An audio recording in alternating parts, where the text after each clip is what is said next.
함께 하라. 아멘. 오늘 본문을 가지고 성숙에서 더 큰 성숙으로 나아가자라는 제목을 가지고 말씀을 전하려고 합니다. 지난주에는 이스라엘 백성들이 출애굽한 그 모습을 보면서 그들이 젖과 꿀이 흐르는 약속의 땅을 들어가기 전에 출애굽한 후에 제일 먼저 맞닥뜨린 것이 홍해였습니다. 그래서 홍해를 들어가는 그 모습을 보면서 그들이 세례를 받았다는 그 모습을 비유로 바울이 설명합니다. 그러면서 그 이야기를 쫙 하는 이유가 뭐냐면 그들도 하나님의 백성이었고 구원받은 백성이었지만 그들이 하나님께서 약속한 그 땅을 가나안 땅에 들어가지 못한 이유가 그들이 우상을 숭배하고 음란의 행위를 하였고 또 하나님의 말씀에 순종하지 않으므로 가나안 1세대 사람들은 출애굽했지만 그들은 어떻게 해요? 가나안 땅으로 들어갈 수 없는 그런 자들이 되었다는 거죠. 그래서 그들이 어떤 사람들 일 가지고 구원이 탈락되었다 그렇게 이야기하는데 구원이 탈락된 것이 아니라 그들은 이미 구원을 받았지만 하나님께서 약속하신 그 축복을 누리지 못하고 살아갔다는 거죠. 우리도 거듭남에도 불구하고 여러분에게 우리는 새로운 피조물의 계시를 이제 배우고 아는 분들이기에 많은 사람들은 거듭남에도 불구하고 율법에 사로잡혀 살아가는 인생이 있고 어떤 사람들은 여전히 과거의 얽매여 또 살아가는 자들이 있고 어떤 사람도 거듭남에도 불구하고 내가 여전히 죄인이라고 인식하며 살아가는 자가 얼마나 많이 있습니까? 하나님은 우리 거듭난 자들도 마치 이스라엘 백성처럼 그렇게 살아가면 하나님 주신 그 축복을 온전히 누리지 못하고 그렇게 1세대 사람들이 광야에서 죽었던 것처럼 우리도 그런 삶을 살 수 있다는 것을 깨닫기 위해서 이야기하는 것이지 너희들이 그렇게 살면 지옥을 가고 망한다 그런 극단적인 내용으로 이야기하지 않다는 거죠. 그들에게 떡의 문제, 이스라엘 백성들에게 떡의 문제, 빵의 문제를 이야기했을 때 물의 문제를 이야기했을 때 하나님은 그들에게 모든 걸 다 해주셨습니다. 왜 다 해줬죠? 그들이 이 의식주를 해결해 주면 떡의 문제를 해결해 주면 주님을 열심히 섬기는 게 했습니다. 그러나 하나님이 이 모든 것을 다 주음에도 불구하고 그들은 어떻게 했죠? 그들은 하나님이 요구하시는 그 뜻대로 살아가지 못했습니다. 그러면서 신명기 8장에 사람이 떡으로 살한 것이 아니라 말씀으로 산다. 다시 말해서 그들에게 이런 어려움을 주고 그들에게 보름이면 넉넉 잡아서 갈 수 있는 그 땅을 왜 40년 11달까지 걸리게 하는 것은 사람이 떡으로 사는 것이 아니라 하나님의 진리의 말이에요. 하나님의 자녀들은 하나님의 말씀으로 살아야 된다는 것을 그들이 깨닫게 하기 위해서 하나님께서 그들에게 고난을 허락하셨고 그것을 알기를 원했어요. 그러나 그들은 오히려 어떻게 해요? 그것을 아는 것보다도 자신이 주인 되어서 자신의 방법대로 삶을 말미암아 1세대 사람들은 젖과 꿀이 흐르는 땅에 들어가지 못하고 갈렙과 여호수아와 광야에서 태어난 2세대 사람들이 이제 가나안 땅에 들어가게 됩니다. 왜 지금 바울이 오늘 10장 1절에서 13절까지 그 이야기를 합니까? 지금 고린도 교회 성도님들이 지금 그런 삶을 살고 있다는 거예요. 거듭남에도 불구하고 그들은 여전히 어떻게 해요? 그 당시 고린도 지역에 이건 뭡니까? 지성의 메카였습니다. 그리고 그 고린도 교회 성도들은 어떤 사람들이었습니까? 소위 말하는 금수저의 사람들, 소위 상위 1%에 속하는 사람들이 어떤 구성원이 되어서 교회를 이렇게 공동체를 이끌고 있었습니다. 그러니까 세상의 지혜를 가지고 와서 세상의 방식을 가지고 와서 교회 안에 들어와서 살아가다 보니까 교회가 문제가 많이 생기게 되고 논쟁이 일어나게 되고 오히려 자신의 그 지혜를 가지고 하나님의 영광을 위해 살아가는 것이 아니라 사람들을 정죄하고 하게 되고 판단하게 되는 그런 영적으로 어린아이와 같은 그런 자들이 많이 일어났다는 거죠. 그래서 바울은 이것을 통해서 설명하면서 너희들이 지혜를 봐라. 너희들이 지혜를 가지고 숭배를 하고 살았지만 너희들이 지혜는 어떤 거냐? 사람을 살리는 것이 아니라 오히려 교회에 논쟁을 주고 누가 크냐 높냐 낮냐 그런 걸 가지고 살아가는 너희들의 모습을 보면서 더 성숙하기를 원하고 성장하기를 원한다는 그 내용을 가지고 계속 이어서 그걸 설명하고 있습니다. 그러면서 구체적으로 오늘 또 14절부터 그들의 삶을 구체적으로 설명을 하고 있습니다. 우리 14절 다시 한번 읽어보겠습니다. 시작. 그런즉 내 사랑하는 자들아 우상 숭배하는 일을 피하라. 자, 지금 바울이 고린도 교회 성도들 이제 자칭 뭡니까? 예수님을 내 구주로 믿는 자들이었습니다. 근데 이들이 지금 우상 숭배를 한단 말입니까? 안 한단 말입니까? 우상 숭배를 했다는 말이 아닙니다. 바울이 우상의 자리를 지금 어떻게 해요? 피해라라고 하는 말은 우상을 숭배하는 자리와 문화에서 너희들이 구별된 삶을 살아야 될 것을 보여주고 말씀하고 있습니다. 당시 고린도 교회 성도들은 모든 것에 자유롭다고 생각했죠. 그들이 생각하는 그 이데아, 자기들이 생각하는 그 모든 것들은 자유로워지는 거예요. 그러니까 자기들은 우상의 어떤 것을 하더라도 우상을 숭배하는 자리에 있어도 그들은 어떻게 해요? 모든 것에 자유롭고 그들은 모든 지식을 가지고 있었기 때문에 그들은 어떻게 해요? 내가 설령 우상의 자리에 있어도 그 음식을 먹는다 해도 우리는 어떻게 해요? 우상을 숭배하는 것이 아니라 나는 하나님 앞에서 떳떳하다는 그런 생각을 가지고 있어요. 참 교만한 마음이죠. 그러니까 고린도 지기는 당시 여러분이 잘 아시다시피 예수를 믿는 사람이 그렇게 많지 않았습니다. 예수를 믿는 사람보다 믿지 않는 사람이 더 많은 곳이 바로 고린도 지역이 있습니다. 그래서 여러분들 이 사람들이 살아가고 예수를 믿지 않는 사람들 가운데 성도들이 살아가다 보니까 어떻습니까? 당연히 우상의 문화가 판을 치고 세상 문화가 자연스럽게 어떻게 해요? 판을 치고 있는 곳이었습니다. 그러니까 이 예수 믿는 사람이 그 세상에 속해서 살아가고 있다 보니까 비껴나갈 수가 없는 거예요. 예를 들면 어떤 사람이 이렇게 이야기합니다. 탄광촌에 나는 들어가서 다 일을 하더라도 나는 절대로 코를 얼굴이나 몸에 어떤 석탄 가루를 이렇게 나는 끌리지 않을 것이다. 어떤 사람 그렇게 이야기합니다. 연탄 공장에서 일하면서 나는 하루 종일 일을 해도 나는 연탄재나 이런 것들을 묻지 않을 것이다. 이런 말이 됩니까? 말이 안 되지. 왜요? 그게 들어가서 일을 하다 보면 자연스럽게 코가 시커매지고 손발이 시커매지는 것이 자연스럽다는 거죠. 이처럼 그들은 지금 이 그리스도인들이 대다수가 믿는 사람들이 그리 많지 않았기 때문에 믿지 않는 그 문화에 들어가서 살아간다는 것은 어떻게 해요? 우상이나 어떤 여러 가지 문화들을 자연스럽게 영향을 안 받고는 살 수가 없다는 거예요. 왜? 그들의 문화 자체가 다 우상의 문화고 세상적이기 때문에 그리스도인들이 살아가는 게 쉽지 않아요. 여러분들 지금 우리나라만 하더라도 정말 그리스도인이지만 그리스도인의 모든 문화를 가지고 살아갈 수 있습니까? 어디 가더라도 다 세상의 문화에 속해 있고 세상의 방식으로 돌아가고 그 영향을 안 받을 수가 없는 거예요. 이렇잖아 바울이 그 이야기를 하면서 팽배하는 이야기 하는데 문제는 뭐냐면 그들이 그 문화 속에 살아도 자칭 그들은 뭐예요? 자유하다고 생각해요. 나는 정말 우상을 숭배하지도 않을 뿐만 아니라 내가 설령 그 문화 가운데 들어가 있어도 나는 당당하게 하나님을 섬기는 자다. 그리고 이제는 어디까지 가냐면 이제 제사 지내는 곳에 가서도 자연스럽게 거기에 서서 절을 하는 거예요. 실제 있던입니다. 절을 해도 그들은 뭐라고 하냐면 내 속은 지금 예수 그리스도를 믿기 때문에 하나님을 저 유일하신 하나님을 믿기 때문에 나는 우상 숭배하는 것이 아니다 하면서 그들은 그들의 문화를 자연스럽게 받아들이면서 이상한 혼합 종교 대목이 쉽게 말해서 여러분 이런 것들이 한국에 있죠. 샤머니즘, 유교 그리고 여러분 잘 아는 우리 2013년도에 10월 달에 어떤 일이 있었죠? 부산에서 백석고에서 WCC가 있었죠. 그러니까 종교다원주의 말 그대로 천주교 또 통합측 그리고 또 순복음 교단 그리고 성결측 감리교 하여튼 또 뭐 불교 이런 쫙 해서 결론은 뭐예요? 우리는 하나라는 거예요. 왜냐하면 왜 하나님 유일하신 하나님을 그렇게 말하느냐. 그렇게 말하지 말고 각자의 신을 존중해주고 우리가 올라가면 우리도 다 한 형제도 올라가면 다 한 형제인데 왜 서로를 갖다가 배척하고 그렇게 하느냐. 그렇게 할 필요가 없다. 그렇게 이야기하면서 서로가 어떻게 해요? 종교를 하나로 뭉쳐서 우리의 세를 좀 더 넓히자. 참 좋은 것 같잖아요. 세상의 문화도 인정해주고 타 종교도 다 인정해주세요.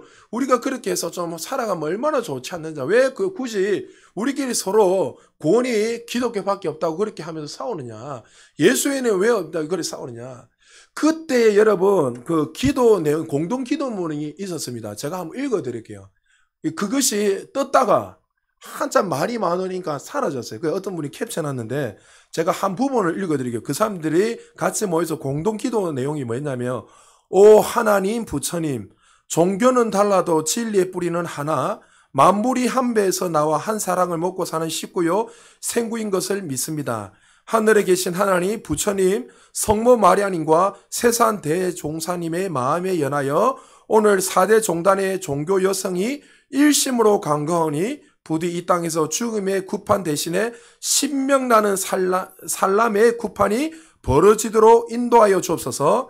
이제 4대 종단의 종교 여성들이 가부장적 개발의 망령에서 벗어나 사랑과 자비와 정의와 평화가 한데 어우러지는 후천개벽의 새 세상을 열기로 결단하오니 모쪼록 이 믿음의 sak이 아름다운 꽃으로 피어날 수 있도록 우리를 지키고 돌보아 주십시오. 받들여 비옵나니 당신의 뜻이 이루어지이다. 나무아미타불 아멘. 이게 그 당시의 공동 기도문이었습니다. 합동층, 성결, 감리교, 순복음교단, 천주교, 불교, 루터교. 하여튼 여러분, 자, 우리가 들을 때는 그 문화를 서로 이렇게 들어가서 문화를 우리가 어떻게 해요? 거부할 수 없잖아요. 석탄은 그 탄광철이 들어간다 그 연타 죄를 안 맞을 수 없잖아요. 당연히 그렇게 하네요. 그러나 여러분 지금 이 고린도 교회 성도도 그래 살고 있는 거야.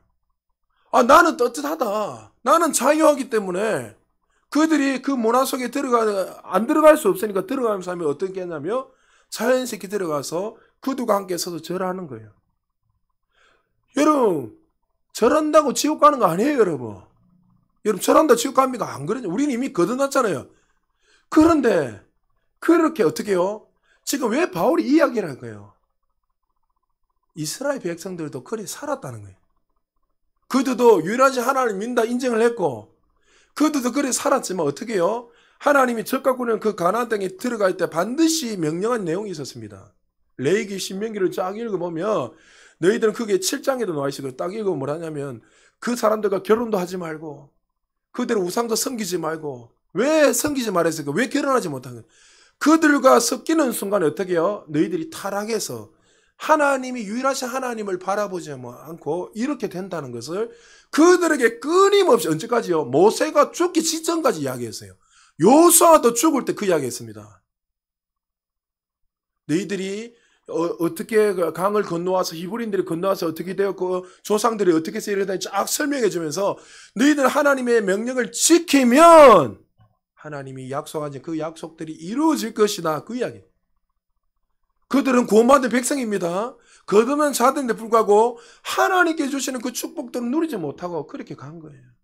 고린도 교회 성도님들도 어리다 보니 영적으로 어리다 보니까 옳고 그런 것을 제대로 분별하지 못하니까 그들도 어떤 세상적인 어떤 방식을 가져와서 신앙생활을 하다 보니까 우리는 모든 것에서 내 마음이 자유로우면 다 자유로울 수 있으니까 내가 우상 숭배해도 나는 이미 구원받았으니까 그거 한다고 무슨 문제가 있느냐, 고기를 먹어도 되고 그것이 문제가 무엇이냐 이렇게 하면서 아무 문제 없다 이야기하는 거예요. 잘 들으십시오.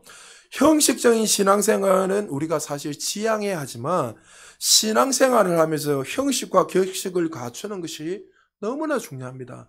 여러분 진리는 변함이 없지만 진리를 담는 거로서 여러분 만약에 예를 들어서 제가 여기 만약에 아무리 좋은 물이라도 정말 이 물을 마시면 여러분들 뭐 산다고 생각하는데 여기 만약에 제가 겉을 갖다가 똥사기로 만약에 싸든지 아니면 뭐 하여튼 들어온 그걸로 싼다면 여러분 먹겠습니까?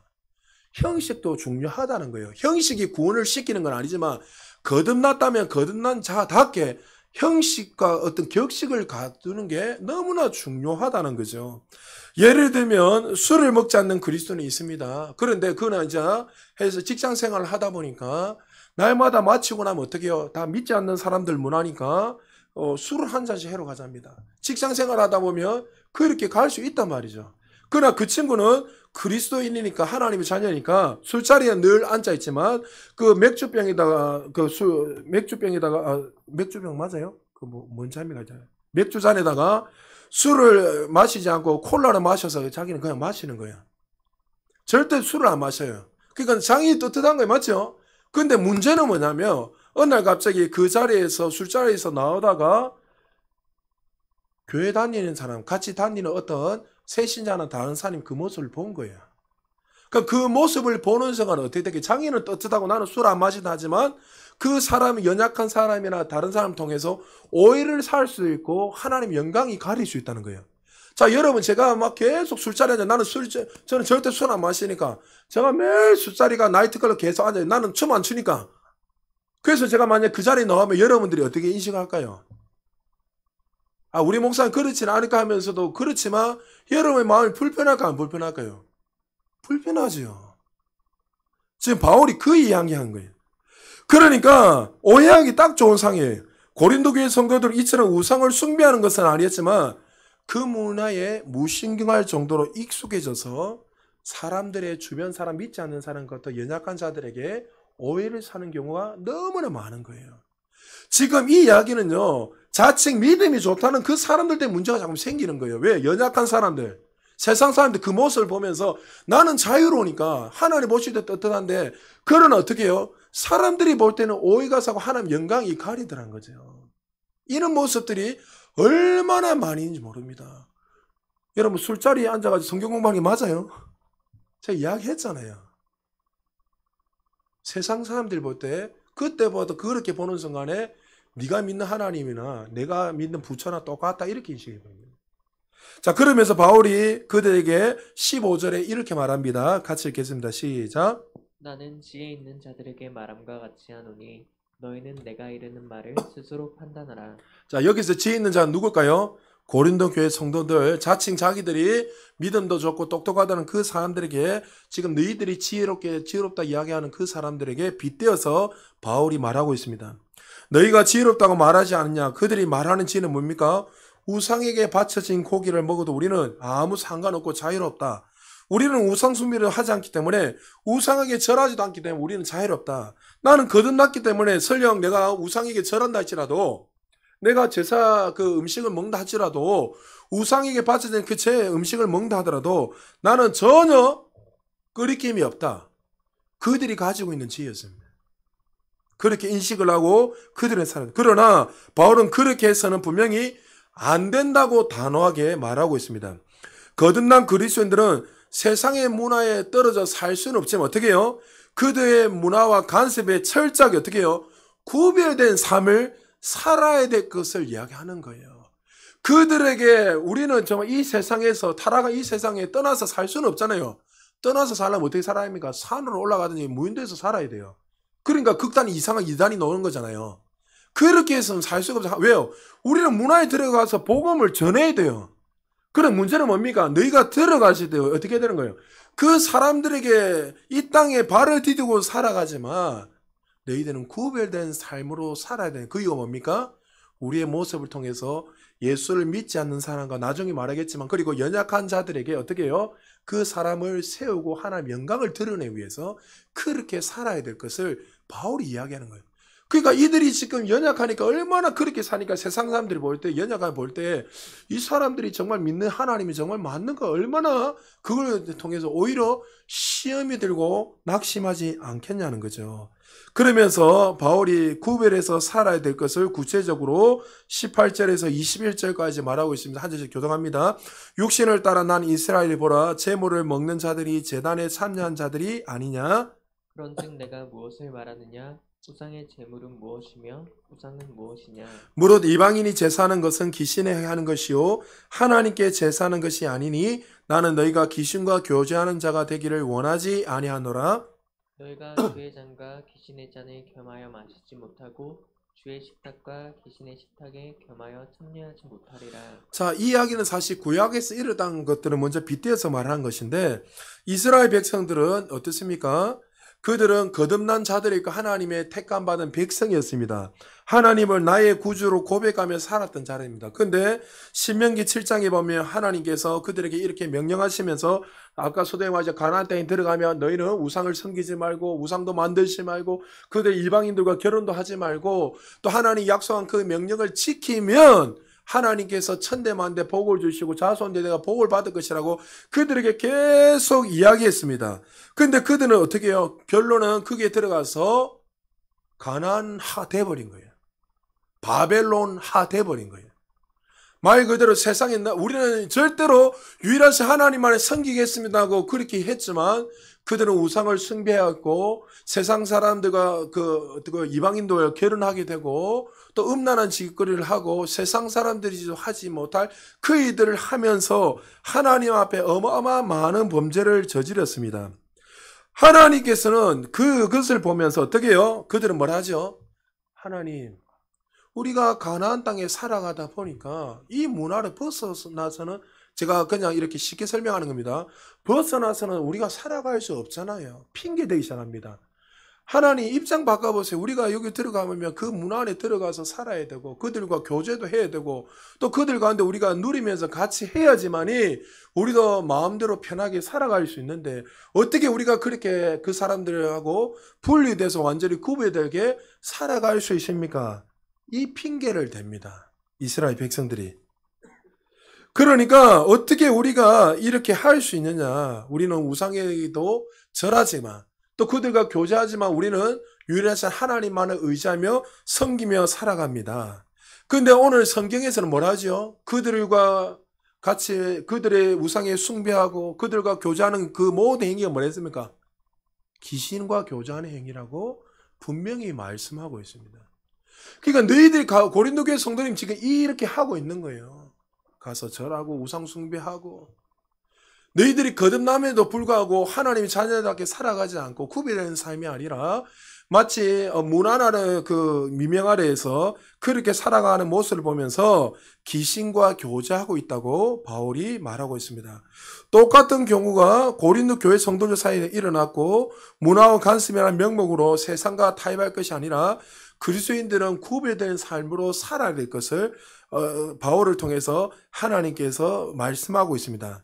여러분 기억하셔야 됩니다. 우리가 이 땅에서 벗어날 수는 없지만 이 땅에 우리는 속한 자가 아니라 하늘에 속한 자라는 것을 기억하시고 너희는 이 세대를 본받지 말라. 이 말은 뭐예요? 세상의 방식으로 우리는 살아서는 안 된다는 것을 분명히 말하고 있어요. 그러나 우리는 어떻게 해요? 우리는 이 핑계 저 핑계 되면서 대학에 올라가면 또 대학을 졸업 안 하면 사람들이 어떻게 합니까? 목사님 대학에 들어가면 술도 한잔해요. 술 마시는 게 문제가 아니에요. 벌써 어떻게 술을 마신다는 것은 그 문화 속에 들어가서 내가 그것을 누리며 살겠다는 거예요. 떡의 문제를 가지고 살겠다는 거예요. 하나님이 사람이 떡으로만 사는 것이 아니라 했는데 어떻게 해요? 오히려 어떻게 해요? 그것을 가지고 내가 부장한테 잘 빌려면 사장한테 잘 빌려면 술도 한 잔도 해야 되고 또 그 비율을 맞춰주려면 또 음란한 짓도 해야 되고 이부장부 이중장부도 만들어서 내가 그렇게 해서 헌금 더 많이 내면 되지 않습니까? 나는 정말 주님을 유일하신 하나님을 믿는데 근데 여러분 한번 보십시오. 정말 주님이 나의 주인이 된다면 그런 삶이 나올까요? 저는 그걸 한번 물어보고 싶어요. 여러분 우리 연예인들 중에 이름만 돼도 크리스찬이 어마어마하게 많습니다. 근데 그 사람들의 모습을 보면 정말 저 사람이 주님을 만난 사람이 맞는가? 그 사람 여러분 국회의원들이 절반 가까이가 크리스찬입니다. 건사고 장로입니다. 감리교는 건사니까 장로가. 절반 이상이 장로고 건사인데 그들의 모습을 보면 정말 하나님의 자녀, 세상 사람 믿지 않는 사람들 그들을 보면서 뭐합니까? 시험 듭니다. 오히려 어떻게 해요? 하나님 영광을 드리는 것이 아니라 하나님의 영광이 어떻게 되는 거죠? 하나님의 영광을 받지 못하는 삶을 그들을 통해서 나타내요. 지금 고린도 교회 성도들은 자기가 자유하니까 그렇게 살아도 된다고 계속 이야기해요. 근데 바울은 자꾸 이야기해요. 너희들이 어리니까 그러니까 구약의 이야기를 계속 가져와서 팔아. 그들도 그렇게 면하고 아니다 했지만 결론은 어떻게 된 거예요? 그들이 타락해서 하나님을 실어버리게 되었고 그들이 구원 못 받은 거 아닙니다 여러분. 실어버리게 됐고 1세대 사람들은 다 죽어버렸다. 얼마나 비참하게 죽고 하나님께 주시는 그 축복도 유업을 누리지 못하고 그들이 살아가지 않았느냐. 23절에 이어서 그렇게 해야 될 이유가 무엇인지 구체적으로 설명하고 있습니다. 같이 읽겠습니다. 시작. 모든 것이 가하나 모든 것이 유익한 것은 아니요 모든 것이 가하나 모든 것이 덕을 세우는 것은 아니니. 왜 너희들이 자칭 믿음이 좋고 너희들이 자유하다는 게 너희들이 지혜롭다는 너희들이 왜 구별되게 거룩하게 살아야 되냐면 뭐 때문에요? 덕을 세우기 위해서요. 덕을 위해. 덕은 헬라어 원문에 보면 이런 뜻이 있습니다. 잘 들으십시오. 상대방에게 기초를 제공한다라는 뜻을 가지고 있습니다. 덕은 우리의 눈빛과 표정과 말 행동이 누군가에게 본이 될 때 상대방 그 기초에다가 신앙을 쌓아간다는 거죠. 다시 한번 쉽게 설명합니다. 왜 장로가, 권사가, 집사가 본이 되어야 되는가? 왜 본이 되는가? 잘 들어요. 여러분들이 어떤 사람을 전도했어요. 전도하고 나면 왜 여러분 전도한 사람이 본이 되야 되냐면, 자, 전도한 사람이 어떤 새신자가 앉아 있습니다.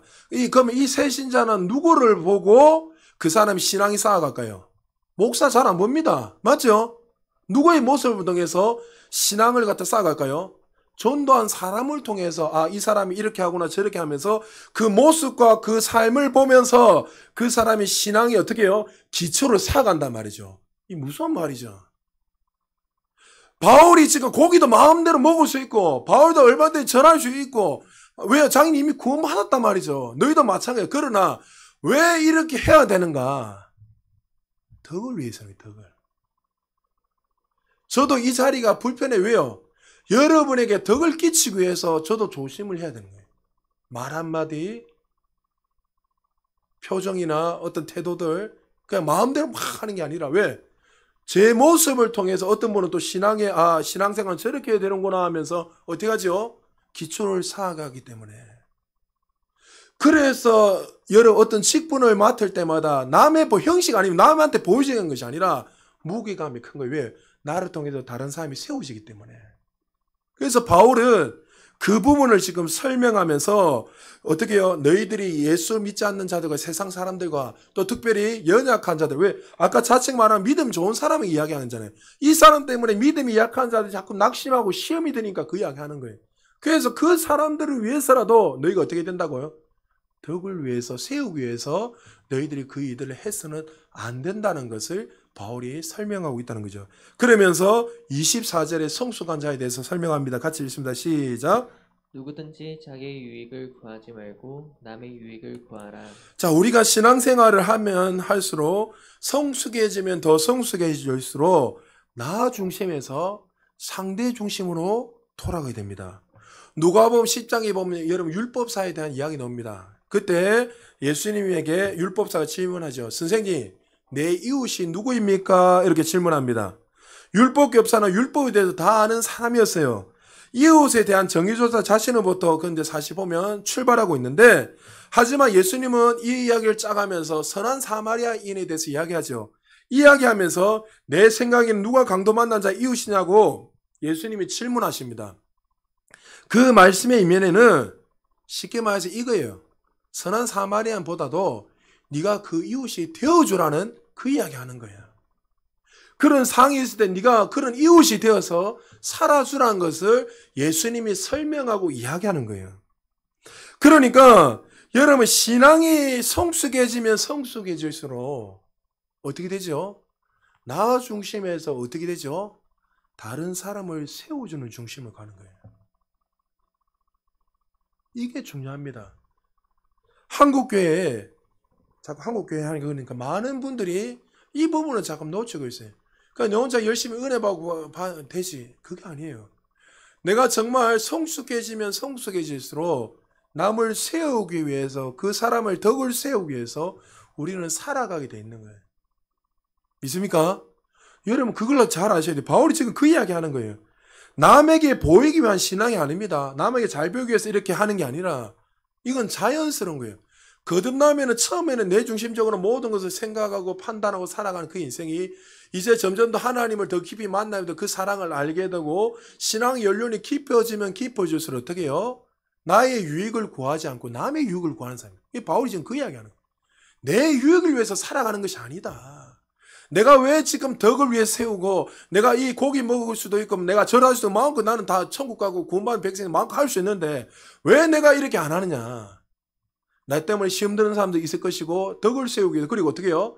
남의 유익을 위하기 때문에 그 사람이 시험 들면 안 되기 때문에 그 사람을 세워주기 위하기 때문에 내가 그 부분에서 자유하지만 절제한다라는 것을 바울이 오늘 본문을 통해서 보여주고 말씀하고 있다는 거죠. 자, 25절에 그러면서 바울이 27절까지 또 구체적으로 계속 이어서 이야기합니다. 한 절씩 교독합니다. 무릇 시장에서 파는 것은 양심을 위하여 먹지 말고 먹으라. 이는 땅과 거기 충만한 것이 주의 것입니다. 같이 읽겠습니다. 불신자 중 누가 너희를 청할 때 너희가 가고자 하거든 너희 앞에 차려놓은 것은 무엇이든지 양심을 위하여 묻지 말고 먹으라. 자, 이게 이제 이해가 되십니까?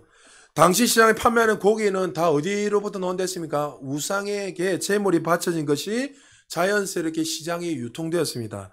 그러니까 연약한 사람이나 이런 사람들은 어떻게 정통 유대인들 같은 사람들은 우상에 바쳐진 음식이기 때문에 먹으면 우상 숭배라 이렇게 인식했습니다. 그러니까 그 오해를 받고 또 연약한 사람들이 자유한 사람들이 그 고기를 먹는 걸 보면서 시험이 들 수도 있단 말이죠. 그렇지만 바울은 어떻게 해요? 이 교회 안에서 나는 먹을 수 있다. 먹지 말아야 된다. 이런 논쟁이 끊임없이 있었지만 바울은 어떻게 말합니까?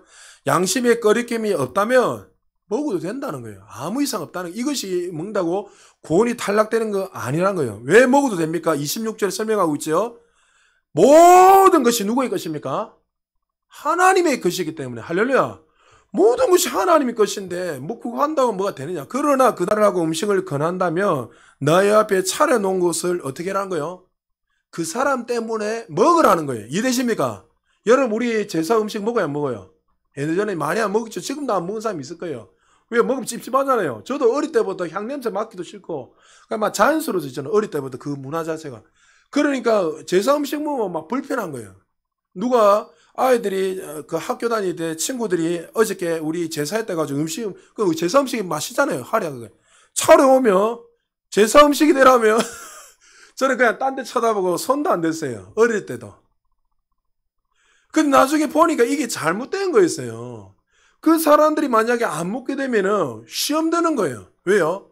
자기를 생각해서 갖고 왔는데 만약에 내가 이 어떻게 해요? 예수를 믿다 그 마을에 제물이 우상에게 바쳐진 그 음식이 되나 먹을 수 없다 이렇게 말하는 순간 그 사람의 구원의 문은 닫혀버린 거예요.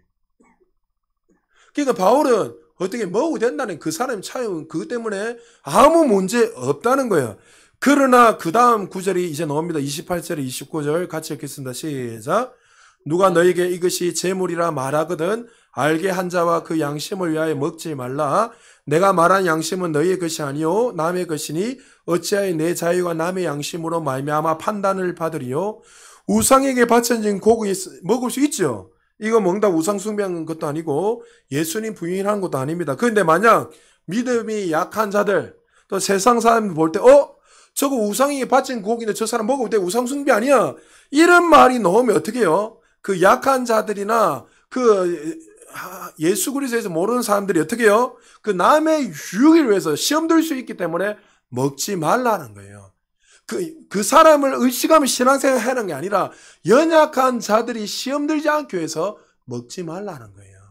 그러나 그건 어떻게 해요? 먹어도 정죄함을 받을 필요는 없다. 그러나 어떻게 해요? 너희가 먹다가 정죄감을 든다면 먹으면 안 된다는 거예요. 그러니까 여러분들 신앙생활 할 때 항상 그 부분들을 잘 알아야 돼요. 예수 믿는 사람들은 어떻게 해요? 여러분에게 제가 이야기하잖아. 공적 예배를 잘 드려야 된다 이것은 여러분 어떻게 보면 이게 형식일 수도 있고 틀이 될 수 있어요. 그러나 왜 예배를 잘 드려야 되냐면 여러분의 율법을 하는 게 아니라 기본 베이스 어떤 눈에 보이는 이 예배도 제일 안 되는데 공식 예배도 안 되는데 삶의 예배가 잘 되겠냐는 거예요. 잘 됩니다라면 나는 더 이상 할 말이 없어요. 그런데 제가 이때까지 볼 때 그 부분에 놓친 사람들이 삶 속에서 잘 되는 사람은 못 봐. 왜요? 마치 오늘 고린도교회 성도님 그렇게 살아가거든요. 나는 다 자유하다. 난 잘한다. 이렇게 하는데 정말 그 사람들이 보면은 오히려 그 사람들이 시험 드는 거예요. 오히려 그 사람 때문에 믿음이 떨어지게 되고. 그래서 우리는 어떻게 해요? 형식도 너무나 중요하다는 거예요. 바울은 그런 부분들을 여러분들 잘 기억하고 이 부분에 대해서 남의 유익을 위해서 그 부분들을 먹지 않는 것이 더 유익이라는 것을 설명합니다. 그러면서 바울이 이 말씀을 통해서 정말 하고 싶은 말은 그거 있어요. 신앙생활하는 것은 상대의 유익을 구하며 살아야 된다. 그러니까 덕을 끼치며 살아야 될 것을 우리에게 계속 강조하고 말하기를 원했습니다. 정말 지혜가 있는 성도라면 성숙한 자라면 자신의 마음대로 사용할 수 있는 권리조차도 그 연약한 자들을 위해서 세상 사람들을 위해서라도 내려놓을 수 있어야 된다는 것을 바울이 지금 보여주고 설명하고 있습니다. 우상에게 제물로 바쳐진 음식을 먹는 것은 죄의 문제가 아니라 무슨 문제지요? 덕의 문제라는 거예요. 그 사람을 세우기 위한 덕의 문제, 제 문제가 아닙니다. 이해되십니까? 그 영혼을 세우기 위해서, 연약한 자가 시험 들지 않게 하기 위해서 그 부분들을 이야기하는 것이지, 이걸 가지고 천국 가니 지옥 가니 그 이야기를 하는 것이 아니란 거죠. 그러면서 바울이 이야기를 쫙 덕을 세우기 이야기하면서 31절에 너희들이 무엇을 먹든지 마시든지 누구를 위해서요? 하나님의 영광을 위해서 해야 된다는 것을 구체적으로 설명하면서 이제 마지막으로 제일 중요한 것들, 내가 이렇게 하는 이유가 무엇인지에 대해서 마지막으로 설명하고 있습니다. 우리 32절, 33절 같이 읽고 한 절만 더 읽고 마무리합니다. 같이 읽습니다. 시작! 유대인에게나 헬라인에게나 하나님의 교회에나 거치는 자가 되지 말고 나와 같이 모든 일에 모든 사람을 기쁘게 하여 자신의 유익을 구하지 아니하고 많은 사람의 유익을 구하여 그들로 구원을 받게 하라. 바울이 또 우리 그리스도인들이 이렇게 살아야 될 이유가 뭐라고요? 궁극적인 이유가 뭐라고요? 결론은 영혼 구원 때문입니다. 할렐루야. 우리가 본을 끼쳐야 되고 덕을 세워야 되고 정말 세상 사람들이 볼 때에 또 연약한 자들이 볼 때에 우리가 이런 부분들을 조심해야 될 이유는 뭐냐면 결론은 그 영혼을 살리고 세우기 위한 목적이 있다는 거죠. 그래서 여러분들 참 우리가 저도 이 자리에 쓰다 보면 참 말을 함부로 하면 안 되는데 어떨 때는 말을 함부로 해서 실수할 때도 참 신앙생활을 하면 할수록 더 조심해야 되겠다 이런 생각들이 너무나 많이 드는 거예요. 왜요? 결론 이 말 한마디로 사람을 살릴 수도 있고 이 사람이 죽일 수도 있는데 이 말을 우리는 너무나 가볍게 여기고 할 때도 참 많이 있고 또 우리의 모습을 통해서 결론은 많은 영혼들이 세우기 위해서 우리의 삶 속에서도 그렇게 덕을 끼치고 살아야 되는데 많은 사람들이 오히려 그렇게 살아가지 못하고 있더란 거죠. 바울이 우리가 이런 덕을 세우고 이렇게 해야 되는 것을 결론을 내면서 사실 이 본문에 이것을 하기 전에 16절에서 한 가지 포인트를 우리에게 설명하고 이야기를 한 거예요. 16절에 이거 마무리할게요. 우리가 축복하는 바 축복의 자는 그리스도의 피에 참여함이 아니며 우리가 떼는 떡은 그리스도의 몸에 참여함이 아니냐. 세상 사람들은 자신이 주인이 되어서 살아가야 뭘 그렇게 남의 눈치를 보냐고 말하는 사람들이 많이 있습니다. 좀 더 자신이 자유롭게 좀 누리며 살아라 이렇게 이야기하지만 그러나 성숙한 그리스도인들은 사람들의 눈치를 보는 것이 아니라 이타적인 사람이 돼요. 남을 배려하고 덕을 세우기 위해서 살아가야 돼요. 우리가 교회에서 왜 남을 용서하고 세우고 기다려야 하는 이유가 뭐라고요? 아까 여기 말한 것처럼 성찬에 이야기하면서 우리는 어떤 존재란 거예요? 우리의 교회 공동체는 하나라는 거예요. 머리 대신 예수 그리스도 우리는 각 지체고 한 몸이기 때문에 옆에 사람을 계속 고린도 교회는 이 이야기하는 거예요. 옆에 사람을 여러분들이 시험 두고 낙심 들고 그 사람이 완전히 좌절하면 누가 좌절되는 거예요? 내가 그렇게 된다는 거예요. 왜? 우리는 하나이기 때문에 이것을 놓치지 말라는 거예요. 그렇기 때문에 너희가 참고 인내하고 정죄하지 말고 오히려 그 사람을 세워주고 그 사람을 기다려주면 줄수록 어떻게 해요? 그 사람이 세워지면 결론은 누가 사는 거예요? 나도 살고 교회가 더 아름답게 세워진다는 거예요. 그 하나됨을 계속 이야기하는. 그래서 바울은 어떻게 해요? 우리가 하나이기 때문에 기다려주고 용서하고 그 사람을 세우기 위해서 그는 고기 좋아하고 먹는 것도 좋아하지만 내가 먹지 않겠다는 것을 계속 이야기하며 설명하고 있다는 거예요. 여러분들이 신앙생활을 할 때 항상 공동체 의식을 항상 인식을 해야 돼요. 내 모습을 통해 누가 시험들 막 이렇게 조급하게 이 말이 아니라 내 모습을 통해서 선한 영향을 끼쳐야 되고 내 모습을 통해서 사람을 세워야 되고 또 우리의 걸음걸음을 통해서 남을 더 아름답게 세울 수 있는 그런 자가 돼야 돼요. 왜요? 나를 통해서 그 사람이 세워진다면 누가 세워지는 거예요?